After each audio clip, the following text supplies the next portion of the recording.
तो सबसे पहले बड़ी खबर आपको बता दें कि एनसीबी पूरे एक्शन में है। रिया चक्रवर्ती मामले को लेकर अब सीधे एनसीबी ने एक्शन शुरू कर दिया। एनसीबी की टीम मुंबई और गोवा में पहुंची है।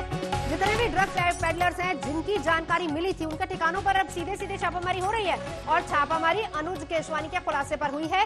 सूत्रों के हवाले से जो खबर मिल पा रही वो ये है कि रिया की पूछताछ में कैजान का नाम आया था और गिरफ्तारी के बाद कैजान ने अनुज का नाम लिया था और इसी के बाद अनुज की गिरफ्तारी हुई थी। तो ड्रग्स केस में एनसीबी की ताबड़तोड़ छापामारी, मुंबई के बाद गोवा, हर जगह पर जहां जहां जानकारी मिली है एनसीबी को ड्रग पैडलर्स को लेकर वहां तक एनसीबी पहुंच रही है। छापामारी लगातार की जा रही है और मुंबई और गोवा दोनों जगहों पर एनसीबी की छापामारी चल रही है फिलहाल। और एक और बड़ी बात कि 25 नामों का एक डॉशर भी तैयार किया गया एनसीबी की तरफ से। ये वो नाम है जो कि सीधे बॉलीवुड से जुड़े हुए हैं। हालांकि वहां तक कब तक एनसीबी पहुंचेगी ये एक बड़ा सवाल है, लेकिन इस बीच ड्रग पैडलर्स तक एनसीबी का शिकंजा कसता हुआ ये बड़ी खबर एनसीबी की मुंबई और गोवा में दो जगहों पर लगातार छापामारी चल रही है। अरविंद ओझा हमारे साथ जुड़ चुके हैं। अरविंद, क्या क्या लिंक्स मिल पा रहे हैं? जी देखिए, मैं बताऊं नवजोत, दरअसल ये जो रेड चल रही है ये मुंबई की जो एनसीबी की टीम है वो रेड कर रही है और गोवा और मुंबई में ये रेड चल रही है। दरअसल ये रेड ड्रग्स पैडलर जो है उनको गिरफ्तार करने के लिए चल रही है। दरअसल अनुज केशवानी नाम का एक ड्रग पैडलर गिरफ्तार हुआ था, उसकी निशानदेही पर ये रेड चल रही है और ये डायरेक्ट लिंक्ड है सुशांत और रिया का जो केस था उससे लिंक्ड है। जिस तरह से जिस केस में रिया चक्रवर्ती, शोभिक चक्रवर्ती, सैमुअल मिरांडा, दीपेश सावंत को गिरफ्तार किया गया था, उसी मामले में रेड चल रही है। और जो हमें जानकारी मिली है उसके मुताबिक जो मुंबई की नारकोटिक्स कंट्रोल ब्यूरो की टीम है वो ये रेड कर रही है और जिसको लीड कर रहे हैं खुद एनसीबी मुंबई के जो चीफ हैं समीर वानखेड़े। तो फिलहाल ये रेड मुंबई और गोवा में चल रही है। जिस तरीके से एक के बाद एक आपने देखा होगा नवजीत, किस केस में जो ड्रग पैडलर हैं वो गिरफ्तार किए गए थे और रिया चक्रवर्ती गिरफ्तार की गई थी। तो दरअसल नारकोटिक्स कंट्रोल ब्यूरो की एक कोशिश है कि इस पूरे केस को एक बड़ा बनाया जाए, ड्रग सिंडिकेट बनाया जाए। और शायद यही वजह है कि नारकोटिक्स कंट्रोल ब्यूरो को पहले भी सफलता मिली, एक ड्रग सिंडिकेट की तरह अदालत में इस पूरे केस को पेश किया गया जिसमें रिया चक्रवर्ती को फैसिलिटेटर के तौर पर दिखाया गया। यहाँ तक कि रिया चक्रवर्ती को ये भी दिखाया गया कि वो जो ड्रग्स आता था उसका पेमेंट भी करती थी। तो अब उसी मामले में ये जो रेड है वो चल रही है, जिस ऑपरेशन को लीड कर रहे हैं खुद समीर वानखेड़े।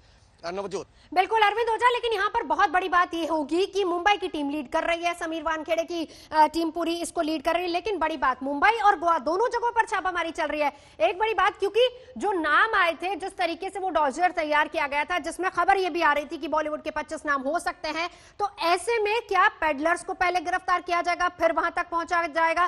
क्या रणनीति रहेगी आगे की? जी देखिए, अभी फिलहाल ड्रग पैडलर को गिरफ्तार किया गया है, लेकिन आने वाले दिनों में जो बॉलीवुड के कई नाम हैं उनको, जो हमें जानकारी मिली है, उनको भी बहुत मुमकिन है कि सम्मन किया जाएगा, उन पर भी शिकंजा कसने की तैयारी है। कल जिस तरीके से दिल्ली में जो मीटिंग हुई है राकेश अस्थाना की, केपीएस मल्होत्रा की, तो एक रणनीति तय की गई है कि किस तरीके से जो रिया चक्रवर्ती है उन्होंने जिस नाम का खुलासा किया, साथ ही साथ जो ड्रग पैडलर है उनका जो इलेक्ट्रॉनिक डिवाइस सीज किया गया उससे जिन नामों का खुलासा किया गया है, उसी आधार पर आगे का एक्शन होगा। तो एक्शन काफी बड़ा होगा जो एनसीबी के सूत्र बता रहे हैं। लेकिन फिलहाल ड्रग पैडलर पर शिकंजा कसने की तैयारी है। देखिए, दरअसल जो नारकोटिक्स कंट्रोल ब्यूरो है वो एक रणनीति के तहत काम कर रही है। जिन किसी का भी नाम आ रहा है उनको सीधा नहीं पकड़ा जा रहा है, पहले उनसे कनेक्टेड ड्रग पैडलर को गिरफ्तार किया जा रहा है, फिर उनके डिस्क्लोजर पर आगे की कार्रवाई की जा रही है। तो जैसे पिछला एक्शन हुआ था, बहुत मुमकिन है अरविंद ओझा, बड़ी बात यह भी है क्योंकि कल जिस तरीके से हमने ये देखा था कि सेशन कोर्ट में बेल रिजेक्ट हुई थी सभी की, उसमें जो एनसीबी की तरफ से आधार दिया गया था उसमें भी यही बात कही गई थी कि जो ड्रग्स मामले को लेकर तफ्तीश है वो बहुत इनिशियल स्टेज में है और प्रभावित हो सकता है ये पूरा केस अगर इनको छोड़ा जाता है। यानी ये कि एनसीबी अब पूरी तरह से अपनी रणनीति तय कर चुकी है, बना चुकी है मन की कहां कहां किस किस तक पहुंचना है। अब सीधे एक्शन होगा।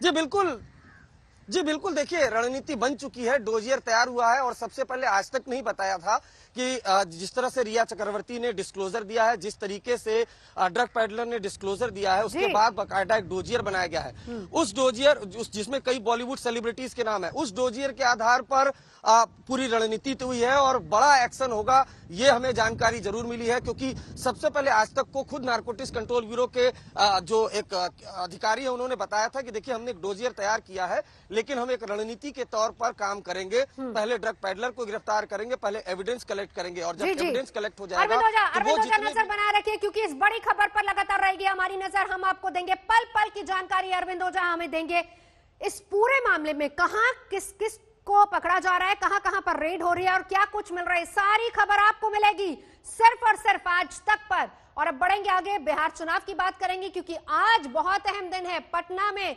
नीतीश कुमार और बीजेपी अध्यक्ष जेपी नड्डा की मुलाकात होने वाली है। दोनों के बीच बिहार एनडीए में सीट बंटवारे को लेकर बात होगी। चिराग पासवान की नाराजगी है, उसको लेकर फाइनल फैसला आना है। बिहार एनडीए में किसके हिस्से में कितनी सीटें आएंगी, इसको लेकर भी आज फैसला होना है। तो मुलाकातें शुरू होंगी अभी, और ये मुलाकातें रंग क्या लाएंगी वो भी आपको आज तक ही बताएगा। बिहार दौरे पर पहुंचे जेपी नड्डा, दरभंगा और मुजफ्फरपुर में भी जाएंगे, दोनों जगहों का दौरा करेंगे। इस बीच मांझी से हाथ मिला लिया गया है। एलजेपी की काट निकालने के लिए जेडीयू ने मांझी से हाथ मिलाया, लेकिन बड़ी बात यह कि सीट बंटवारा किस तरीके से होगा, फॉर्मूला क्या होगा, जिसको लेकर बहुत सारे कयास, बहुत सारी बातें सामने भी आ रही हैं। बड़ी बात यह कि क्या बड़ा भाई छोटा भाई के फॉर्मूले पर चलेंगे, क्या पिछले लोकसभा चुनावों के फॉर्मूले पर चलेंगे, कैसे ये बात बनेगी, इसको लेकर बस अब से कुछ ही क्षणों बाद मीटिंग होगी। देखिए, जैसे मैंने पहले भी कहा, चुनौतियां बहुत है। कोरोना की महामारी होगी, बाढ़ होगी, सारी चुनौतियां हैं। पर जब लोग ये देखते हैं कि इस सरकार का काम और इससे पहले लालू जी की सरकार का काम भी लोगों ने देखा है, तो लोगों को ध्यान में आता है कि ये सरकार प्रयास करके हमारे को न्याय दिलाने का प्रयत्न करती है। और सबसे बड़ी बात यह है कि इस सरकार के पीछे आदरणीय प्रधानमंत्री मोदी जी है। मैं ऐसा मानता हूं कि ये सबसे बड़ी बात है लोगों के मन में, और विशेष रूप से गरीबों के मन में एक बात बिल्कुल पक्की है कि हमारे को न्याय अगर कोई दे सकता है, गरीबों को, पिछड़ों को न्याय अगर कोई दे सकता है, तो मोदी जी है। और इसलिए मुझे लगता है कि एक डबल फोर्स ये तैयार हुआ है, जिसके कारण बहुत अच्छे तरीके से हम लोग यहाँ पर जीतेंगे। चित्रा त्रिपाठी पटना से हमारे साथ जुड़ चुके हैं। चित्रा, हम आपसे जानना चाहेंगे, मीटिंग तो कुछ देर में शुरू होगी, लेकिन सबसे बड़ी बात जिस पर रहेगी नजर, चुनाव करीब है, सीटों को लेकर फॉर्मूला क्या होगा, क्या खबरें मिल पाई जब आप पटना में लैंड की? देखिए, इसको लेकर नवजोत अलग अलग तरह के कयास लग रहे हैं, लेकिन सबसे बड़ी खबर आपको दे दे, भूपेंद्र यादव जो कि यहाँ बीजेपी के प्रभारी हैं, वो अंदर पहुंच चुके हैं नीतीश कुमार से मुलाकात करने। जेपी नड्डा भी बस बीजेपी के अध्यक्ष कुछ ही देर में आने वाले हैं। लेकिन सबसे बड़ी खबर यही है कि आज सीट शेयरिंग को लेकर किस फॉर्मूले पर अंतिम मोहर लगेगी, क्योंकि यहाँ पर एलजेपी जिस तरह की चुनौती बार बार नीतीश कुमार को दे रही है, उन चुनौतियों के बीच अब बीच का फॉर्मूला जेपी नड्डा कैसे निकालेंगे, ये अपने आप में बड़ा सवाल है। 243 कुल यहाँ पर सीटें हैं। अगर थोड़ा पीछे जाकर हम बीजेपी और जेडीयू को देखें किन किन सीटों पर वो लड़ती रही हैं, तो 2005 में 139 सीटों पर जेडीयू लड़ी थी, 102 सीटों पर बीजेपी लड़ी थी, 2 सीटें निर्दलीय को दी गई थी। 2010 की बात करें, 141 पर जेडीयू लड़ी थी, 102 सीटें बीजेपी को दी गई थी। लेकिन उस समय एलजेपी अलग थी और हम यानी कि मांझी की पार्टी, मांझी तो जेडीयू का ही हिस्सा थे। लेकिन इस बार माना जा रहा है चूंकि 2019 के फॉर्मूले को आगे बढ़ाने पर बीजेपी बातचीत करेगी, यानी कि सीट शेयरिंग जेडीयू और बीजेपी के बीच में बराबर बराबर का हो, या फिर एक आध सीटें जेडीयू को ज्यादा दी जाए, इस तरह की स्थिति बन सकती है।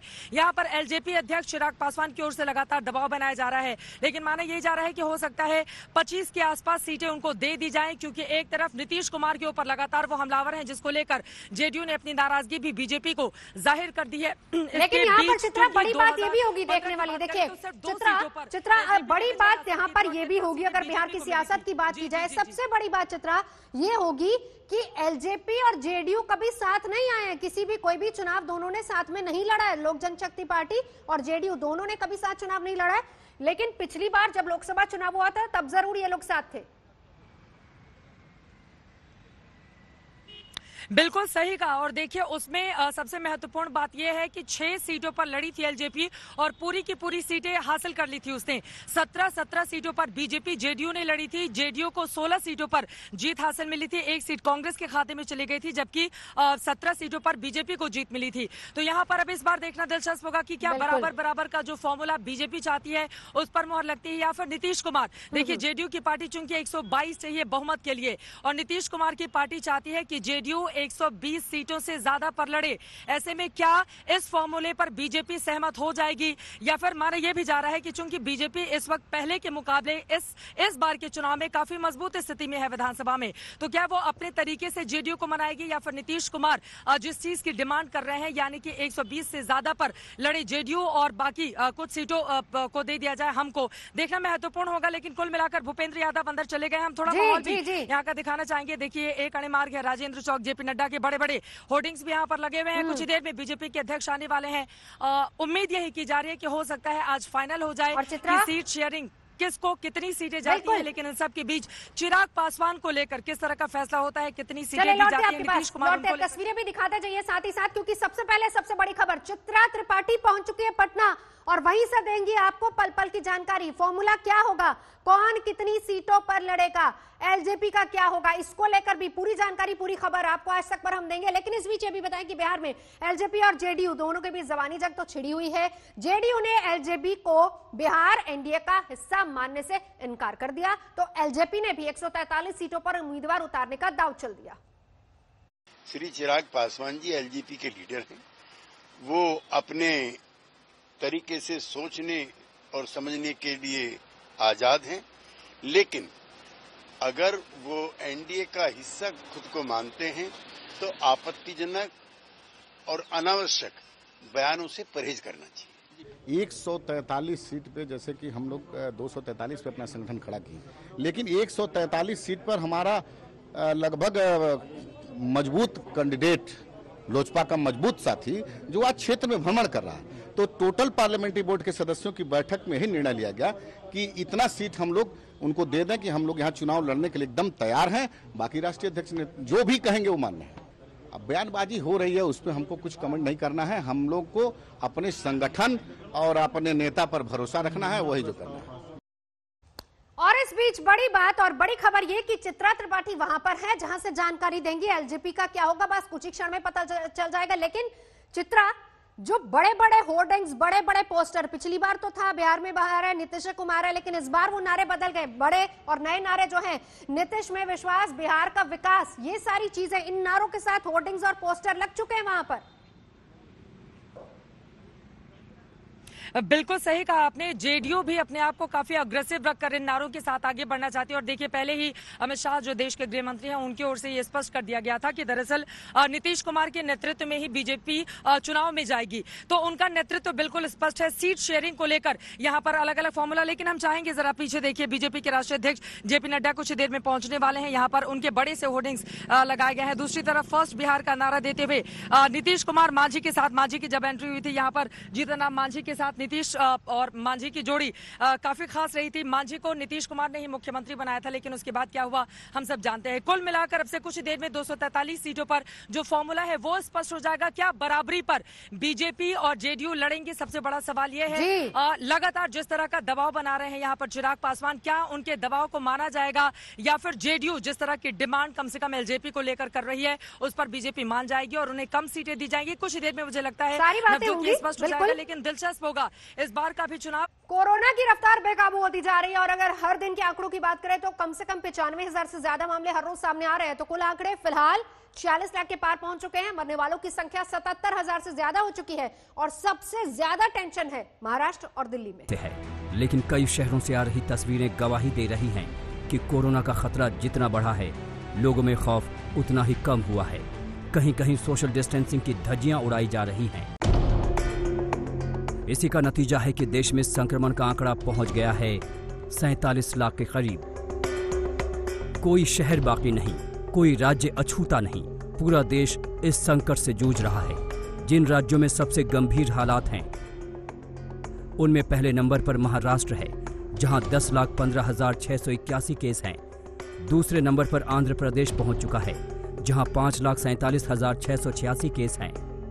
तीसरा सबसे प्रभावित राज्य तमिलनाडु है, जहां 4,91,571 केस हैं। चौथे स्थान पर मौजूद कर्नाटक में 4,40,411 संक्रमित हैं।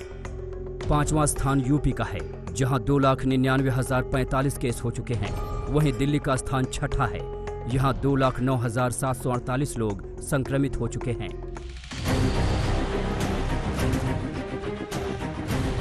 महाराष्ट्र देश का इकलौता राज्य है जहां कोरोना की चपेट में 10 लाख से ज्यादा लोग आ चुके हैं।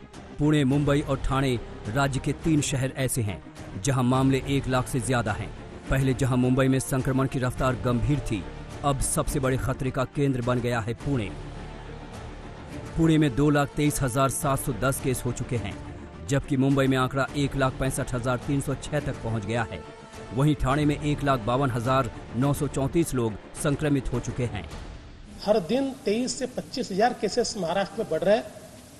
देश के 40% कोरोना के मृत्यु महाराष्ट्र में है, लेकिन महाराष्ट्र सरकार उससे लड़ना नहीं चाहती।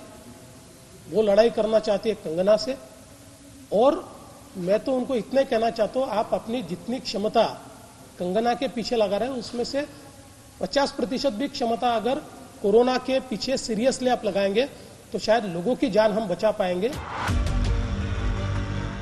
महाराष्ट्र की हालत की गंभीरता का अंदाजा इस बात से लगाया जा सकता है कि राज्य में संक्रमण का आंकड़ा करीब रूस के बराबर पहुंच गया है। माना जा रहा है कि यहां अभी भी पीक का इंतजार है। वहीं दिल्ली में भी हालात गंभीर हो चले हैं। अगस्त में यहां कोरोना की रफ्तार थमती दिख रही थी, लेकिन एक बार फिर ये वायरस रिकॉर्ड तोड़ने लगा है। राजधानी के 3 दिनों के आंकड़े बताते हैं कि खतरा कितना बढ़ा है। 11 सितंबर को जारी आंकड़ों के मुताबिक दिल्ली में 24 घंटे में 4,266 नए मामले सामने आए। 10 सितंबर को तो रिकॉर्ड बन गया। 24 घंटे में सबसे ज्यादा 4,308 नए मामले दर्ज किए गए। वहीं 9 सितंबर को भी 4,039 नए कोरोना केस सामने आए। दिल्ली सरकार का सबसे बड़ा मकसद यही है कि किसी भी तरीके से एक भी मौत ना हो। हमने हॉस्पिटल के सारे ट्रीटमेंट प्रोटोकॉल को स्टैंडर्डाइज कराया। नहीं गलेगी चीन की दाल, नाकाम होगी हर चाल। बड़ा सवाल यहाँ पर यह कि क्या एलएसी पर कुछ बड़ा होने वाला है, क्योंकि चीन जिस तरीके से लगातार हिमाकत कर रहा है, उसको लेकर हिंदुस्तान ने अपनी तरफ से तैयारी पूरी कर ली है। और इस बीच एक बड़ी खबर यह भी बता दें कि कल प्रधानमंत्री नरेंद्र मोदी ने एनएसए अजीत डोभाल से भी बातचीत की। हालात को लेकर चर्चा भी हुई, मंत्रणा भी हुई। कुछ दिन पहले चीनी विदेश मंत्री से बात की थी। तब चीन ने वादा किया था कि वो एलएसी पर अप्रैल वाली स्थिति में लौट आएगा, लेकिन पीछे हटने की बजाय चीन घुसपैठ की कोशिशों में लगा हुआ है।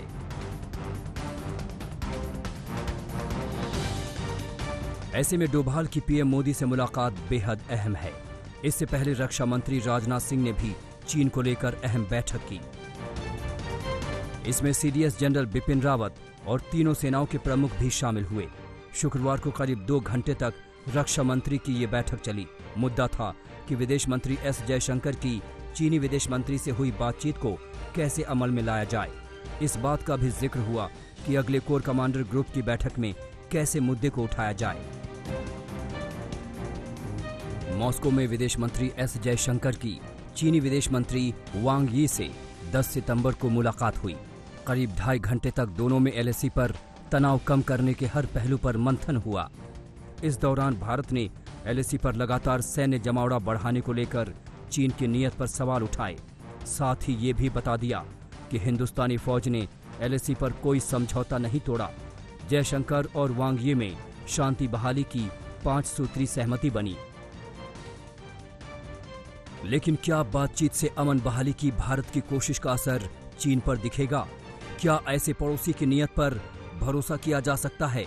कहना मुश्किल है। उस चीन पर भरोसा नहीं किया जा सकता जो सच को मानता नहीं, झूठ के अलावा कुछ जानता नहीं। विस्तारवाद का युग समाप्त हो चुका है। ये युग विकासवाद का है।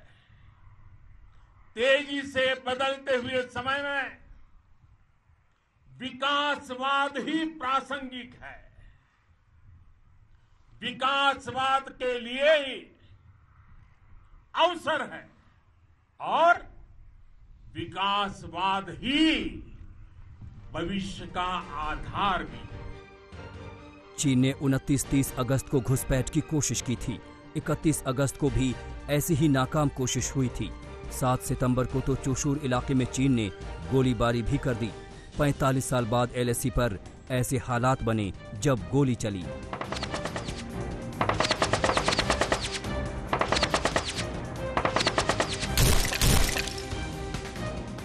लेकिन चीन को याद रखना चाहिए कि हिंदुस्तानी जवानों का जोश हाई है। पूर्वी लद्दाख के ऊंचाई वाले इलाकों में भारत की पकड़ काफी मजबूत हुई है। इससे चीन की सामरिक रणनीति की हार हुई है। ऐसे में बेहतर है कि विवाद का समाधान बातचीत से हो जाए। दिल्ली से हिमांशु मिश्रा और लेह से अभिषेक भल्ला के साथ आज तक ब्यूरो।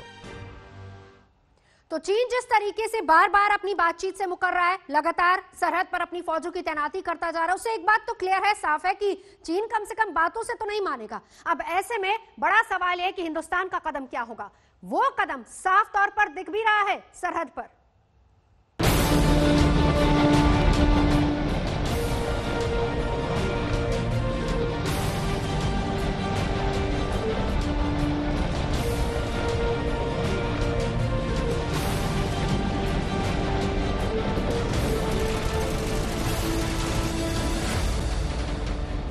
एलएसी पर जहां जहां चीन की सेना तैनात है, वहां वहां भारतीय सेना उतनी ही संख्या और उतने ही हथियारों के साथ चीन की आंखों में आंखें डालकर खड़ी है। फिंगर 4 एरिया में भारतीय सेना की स्पेशल फ्रंटियर फोर्स के जवान और चीनी सेना की चौकियों की दूरी सिर्फ 1.7 किलोमीटर है। दक्षिणी पेंगोंग इलाके में भारतीय सेना और चीनी सेना के बीच सिर्फ 170 मीटर की दूरी है। रेजांगला में सिर्फ 500 मीटर की दूरी पर भारत और चीन की सेनाएं आमने सामने हैं। गोगरा पोस्ट पर चीन से सिर्फ 500 मीटर की दूरी पर भारत की माउंटेन ट्रूप्स और स्पेशल फोर्सेस तैनात हैं। चुशूल सब सेक्टर में दोनों देश के टैंक आमने सामने हैं और तेपसांग में दोनों देशों के बीच बैटल टैंकों की दूरी सिर्फ 6 किलोमीटर है। यानी एलएसी पर हालात अब युद्ध की तरफ इशारा कर रहे हैं और चीनी सेना का एक और उकसावे वाला कदम भारतीय सेना को एक्शन लेने का मौका दे देगा। भारतीय सेना के पास में बहुत सारी ऑप्शन हैं और सारी ऑप्शंस जो है हम लोग इस्तेमाल करेंगे। वो भी अपना फेस बचाने के लिए जाहिर है कि वो भी कुछ ऑप्शंस इस्तेमाल करेंगे। ये रस्साकशी चलेगी कुछ समय तक और हो सकता है ये रस्साकशी और लंबी खिंच जाए, लेकिन भारतीय फौज हर तरीके से पूरी तरीके से तैयार है। कोई भी ऑप्शन, चाहे पॉलिटिकल हो, मिलिट्री हो, डिप्लोमेटिक हो, हम हर किस्म की ऑप्शन लेने के लिए तैयार हैं। और मिलिट्री ऑप्शन में चाहे मैदान में हो और चाहे समुद्र में हो, जहां कहीं भी हो, ऑप्शंस जो भी इस्तेमाल करनी है वो की जाएगी। तो अब चीन को तय करना है कि वो शांति से अपनी सेनाएं पीछे हटाने के लिए तैयार होता है या भारत से युद्ध चाहता है, क्योंकि भारत तो दोनों ही तरीकों के लिए तैयार है। लेकिन अगर युद्ध हुआ तो उसका स्वरूप कैसा होगा? हमने ये समझने के लिए कई जानकारों से बात की है, जिसमें 3 बातें निकलकर सामने आई है। पहली, सीमित युद्ध, यानी जिन जगहों पर विवाद है सिर्फ वही जगहें वॉर जोन बनेंगी। दूसरी, पूरे लद्दाख इलाके में युद्ध, यानी पूरे पूर्वी लद्दाख में एलएसी पर जहां जहां दोनों तरफ की सेनाएं तैनात हैं वो जगह वॉर जोन बनेंगी। और तीसरी, थोड़े थोड़े दिन में दोनों तरफ से फायरिंग की घटनाएं। ये युद्ध जैसी स्थिति नहीं होगी, लेकिन गलवान जैसी घटनाओं की शक्ल में दोनों देशों के सैनिकों की झड़प होगी। सूत्रों का कहना है कि स्थिति पेंगोंग झील के दक्षिणी तट पर बहुत ज्यादा गंभीर बनी हुई है और इसके चलते भारतीय सेना ने अपनी निगरानी बढ़ा के रखा हुआ है, क्योंकि चीन बार बार कोशिश कर रहा है भारतीय सैनिकों को चोटियों से हटाने की, जो भारत की सेना ने काफी दिनों से डोमिनेट की हुई है। एलएसी पर चीनी सेना को जिस तरह का करारा जवाब मिला है, उसने चीनी सेना के होश जरूर उड़ा दिए हैं। उसे अच्छी तरह समझ में आ चुका है कि ये 1962 वाला भारत नहीं है जो अपनी जमीन छोड़ दे। ये 2020 का भारत है जो युद्ध के लिए उकसाने वाले दुश्मन को चैन की बंसी नहीं बजाने देगा और जरूरत पड़ी तो सुदर्शन चक्र भी धारण कर लेगा। हम वो लोग हैं जो बांसुरीधारी कृष्ण की पूजा करते हैं, वही लोग हैं जो सुदर्शन चक्रधारी कृष्ण को भी आदर्श मान करके चलते हैं।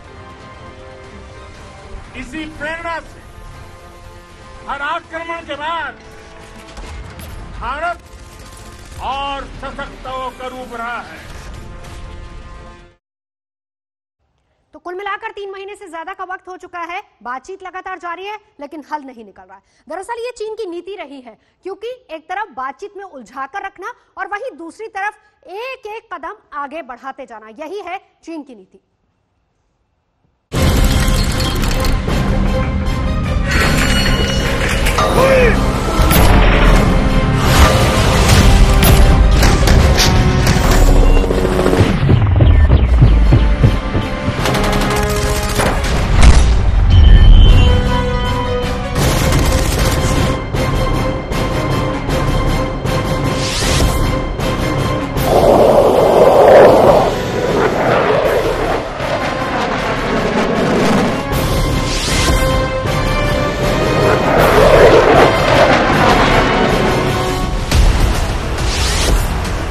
एक तरफ चीन की बातें हैं, मुलाकातें हैं, वायदे हैं।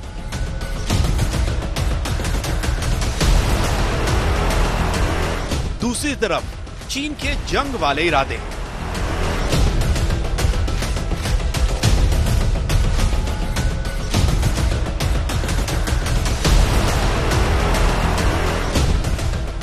चीनी सेना का ये प्रोपेगेंडा वीडियो देखिए, चीन के असली इरादों की चुगली कर रहा है। वीडियो में साफ दिखता है कि एलएसी पर चीनी सेना सर्दियों में भारत के खिलाफ कुछ बड़ा करने की तैयारी कर रही है। यानी चीनी सेना खुद कह रही है कि उसकी बातों का भरोसा मत करना।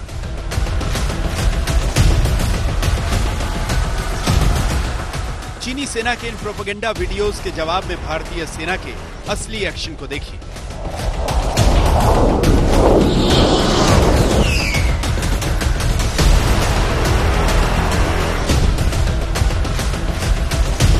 लद्दाख में एलएसी के नजदीक उड़ते भारत के ये लड़ाकू विमान और भारतीय सेना के ये काफिले चीन को चेतावनी दे रहे हैं कि भारत भी अब चीन से कोई नरमी बरतने के मूड में नहीं।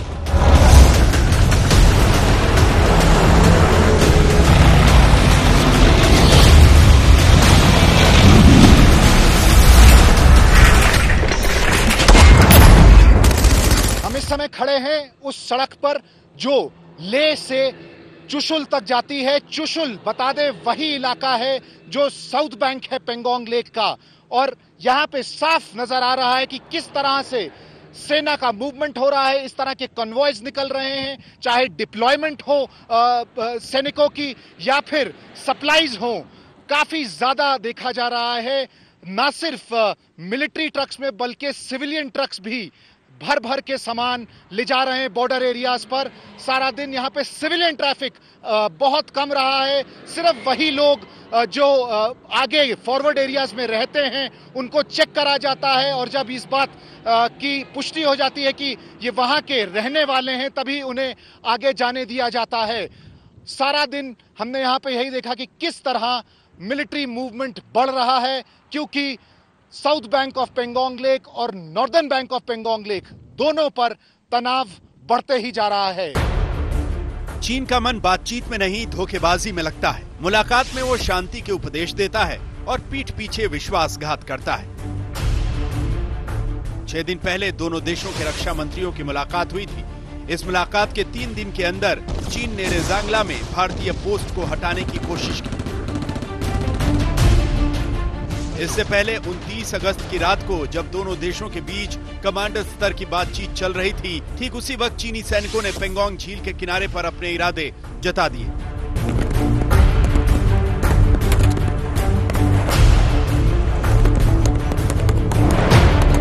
उससे भी पहले 5 जून को जब दोनों देशों के बीच लद्दाख में शांति का समझौता हुआ, तो चीन ने 16 जून की रात गलवान घाटी में खूनी साजिश को अंजाम दिया था।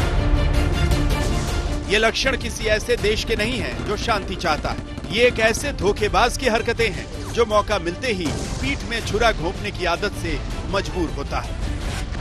चीन जो है हम उस पर बिल्कुल भरोसा नहीं कर सकते हैं। हम लोग जिस तरह से अभी डिप्लोमेटिक और राजनीतिक लेवल पर उनसे बातचीत कर तो रहे ही हैं, लेकिन हम लोग अपना मिलिट्री के तौर पर भी हम लोग को पूरी तैयारी बरतनी पड़ेगी और चीन को भी ये याद रखना पड़ेगा और देखना पड़ेगा कि जिस तरह से 1962 की जो भारत थी या 1962 का जो हम लोग का वॉर का प्रिपरेशन था और आज 2020 में बहुत ज्यादा अंतर है।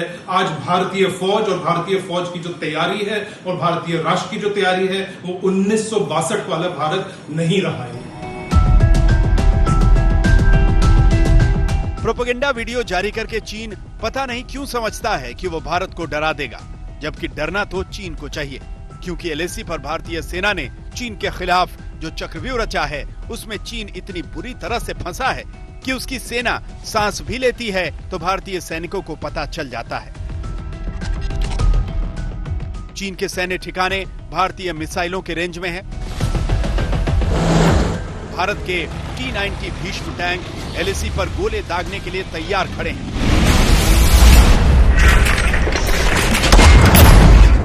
Sukhoi 30, MiG-29, Mirage fighter jets लगातार बॉर्डर पर उड़ान भर रहे हैं और अब तो भारत के पास राफेल की ताकत भी है जो चीन के इरादों को उखाड़ने के इंतजार में खड़े हैं। तो अगर फिर भी चीन को लगता है कि वो भारत से युद्ध करने की सोच सकता है तो वो अपनी ये इच्छा पूरी करने के लिए भी आजाद है। साथियों, हमारे मित्र देश फ्रांस के साथ राफेल डील भारत की नेशनल सिक्योरिटी में एक गेम चेंजर है। हमारी सीमाओं पर जिस तरह का माहौल हाल के दिनों में बना है, या मैं सीधा कहूं कि बनाया गया है, उनके लिहाज से यह इंडक्शन बहुत ही अहम है। चीन को लगता है कि वो भारत को बातों में उलझा लेगा और उसकी सेना एलएसी पर आगे बढ़ती जाएगी। अब तक तो चीन का यह भ्रम टूट जाना चाहिए था। चीनी सेना पहले गलवान घाटी में पिटी, फिर पेंगोंग के दक्षिणी तट पर खदेड़ दी गई। रिजांगला में भारतीय सैनिकों को देखकर हवाई फायरिंग करके भाग खड़ी हुई। यानी चीनी सैनिक खुद को जितना बहादुर और ताकतवर दिखाते हैं उतने हैं नहीं, क्योंकि किसी मैदान में लाइट, कैमरा और एक्शन के प्रोपेगेंडा वीडियोस जारी करके युद्ध ना तो लड़े जाते हैं और ना ही जीते जाते हैं। युद्ध जीते जाते हैं असली एक्शन से, जो भारतीय सेना ने चीनी सैनिकों को पिछले 3 महीने में कई बार दिखाए हैं, वो भी लाइव। तो अगर चीन युद्ध चाहता है तो अपनी ये हसरत भी पूरी करके देख ले। लद्दाख में अभिषेक बल्ला के साथ आज तक ब्यूरो।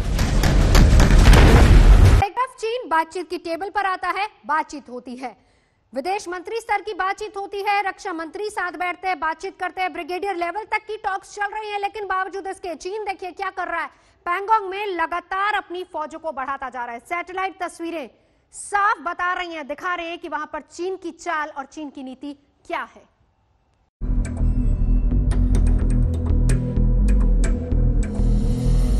एलएसी पर तनाव चरम पर है। चीन की धूर्तता हर मोर्चे पर, हर पोस्ट पर दिख रही है। भारतीय सेना चीन की ताकत और उसके धोखे वाली दोहरी चाल का मुंहतोड़ जवाब दे रही है। भारतीय सेना एलएसी पर सामरिक महत्व वाली पोजीशंस पर मोर्चाबंदी करने में कामयाब रही है।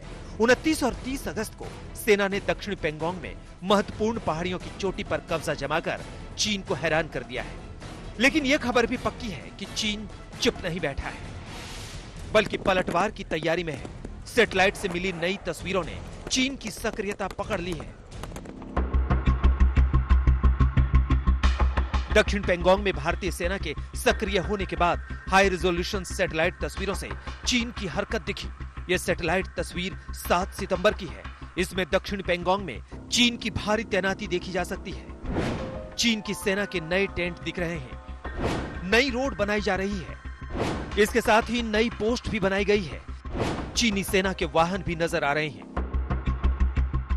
इस सैटेलाइट तस्वीर से 2 बातें साबित होती हैं। पहली ये कि चीन अब भी ताकत बढ़ा रहा है। वहीं दूसरी बात यह है कि भारतीय सेना के एलएसी पार करने के उसके आरोप में कोई दम नहीं है।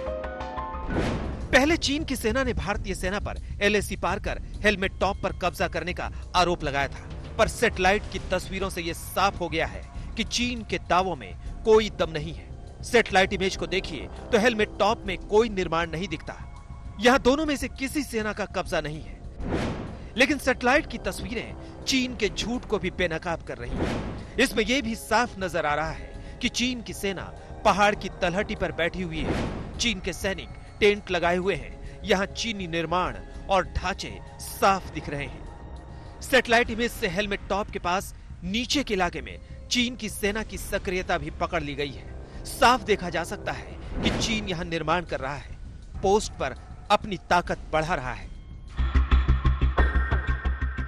वहीं पेंगोंग झील के उस पार उत्तरी तट पर बड़े और सामरिक महत्व के बदलाव देखे जा रहे हैं। चीन की सेना फिंगर 4 इलाके के पास कुछ पोस्ट से पीछे हटी है। तस्वीरों से यह साफ हो रहा है। चीन की नई पोजीशन फिंगर 4 पर टकराव वाली उस जगह से करीब 1.7 किलोमीटर की दूरी पर है।